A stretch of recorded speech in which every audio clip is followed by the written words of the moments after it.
ये है Bhubaneswar, the city of temple. एक ऐसा सिटी जहाँ मॉडर्न फ्लाईओवर्स और 1000 साल पुराने टेम्पल्स एक साथ नज़र आते हैं। हर साल लाखों लोग यहाँ आते हैं, कोई दर्शन के लिए, कोई हिस्ट्री को विटनेस करने के लिए।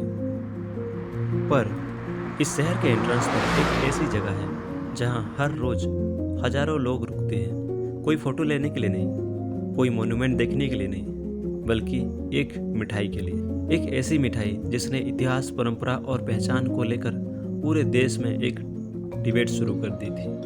भुवनेश्वर और कोटक के बीच हाईवे पर बसा है एक छोटा सा गांव, पहाड़ों। लेकिन सवाल ये है, आखिर क्यों एक छोटा सा गांव पूरे उड़ीसा की मिठाई का सिंबल बन गया? क्या है इस रसगुल्ला की कहानी? किसने शुरू की थी ये परंपरा? आज हम जानेंगे पहाड़ रसगुल्ला की वो कहानी जो शायद आपने पहले कभी नहीं सुनी होगी। 90s के ज़माने में पहाड़ कुछ इस तरह से दिखता था, धूल मिट्टी से भरा एक छोटा सा गांव। मगर फिर भी लोगों के बीच में ये गांव बहुत ही फेमस था, क्योंकि यहाँ जो मिठाई मिलती थी वो जिस रेशम से बनती थी, जिसकी टेस्ट लोगों को भा लेती थी, उसकी कहानी एक अलग से है। ये कुछ इस तरह से दिखता है। इस रोड के दोनों साइड पर बहुत सारे दुकान हैं, लगभग 25 से 30 तक दुकान हो सकती है। आज ये विलेज पूरे उड़ीसा में अपने रसगुल्ला के लिए फेमस है। रोड के दोनों तरफ लाइन से मिठाई शॉप दिखती है। ट्रैवलर्स, टूरिस्ट तक यहाँ रुक कर रसगुल्ला खरीद के जाते हैं। कहते हैं कि अगर आप भुवनेश्वर से कटक जा रहे हैं और पहाड़ों में नहीं रुके तो ये जर्नी अधूरी रह गई। यहाँ की मिठाई इतनी फेमस है, द फेमस एक्टर आशीष विद्यार्थी भी यहाँ की मिठाई खा के बहुत तारीफ किए हैं। चैप्टर 2, हु स्टार्टेड पहाड़ रसगुल्ला। इसका एग्जैक्ट इन्वेंटर ऑफिशियल रिकॉर्ड में नहीं मिलता, लेकिन यहाँ 2 स्टोरीज बहुत ज़्यादा सर्कुलेट होती है। लोकल लेजेंड्स के मुताबिक पहाड़ में पहले बहुत सारी गायें थी और दूध की भरमार होती थी। जब बहुत ज़्यादा दूध खराब होने लगा तब जगन्नाथ टेम्पल के एक प्रीस्ट ने विलेजर्स को छेना बनाना और उससे रसगुल्ला तैयार करना सिखाया।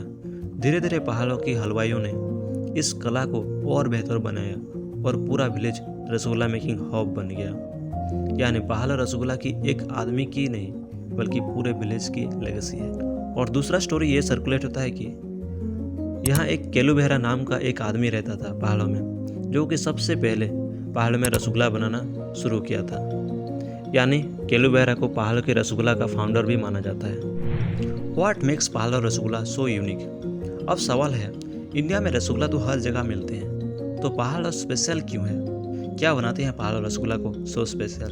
पहाड़ rasgulla generally light brown colour का होता है। ये फ्रेश और गर्म सिरप में सर्व किया जाता है। इसका सिरप बंगाली रसगुल्ला की तरह थिक नहीं होते, बल्कि कंपैरेटिवली थिन और हल्का होते हैं। सबसे इंटरेस्टिंग बात यह है कि बहुत से शॉप्स फ्रिज के बिना ही फ्रेश रसगुल्ला बेचने में प्रेफर करते हैं। और जब आप गरम गरम रसगुल्ला का फर्स्ट बाइट लेते हैं तो लिटरली ये माउथ में बिल्कुल घुल जाती है। कभी ना कभी आपके मन में ये सवाल जरूर से उठा होगा कि पहाड़ में लगभग कितने शॉप्स होंगे और जो बड़ा बड़ा रसगुल्ला दिख रहे हैं इसका प्राइस कितने होंगे? शॉप्स का एग्जैक्ट नंबर हर साल बदलते रहते हैं, लेकिन रिपोर्ट्स और ट्रैवल अकाउंट्स के हिसाब से पहाड़ों हाईवे स्ट्रेचेस पर लगभग 25-30 या उससे भी अधिक स्वीट शॉप्स हैं, जो मेनली रसगुल्ला, छेना गोजा और छेना पोड़ा बेचते हैं। आज पहाड़ प्रैक्टिकली एक giant open air sweets market बन चुकी है। और अगर इसका प्राइस टैग के बारे में हम अगर बात करें तो पुराने टाइम में 1 से 2 रुपये में एक मिठाई मिल जाती थी,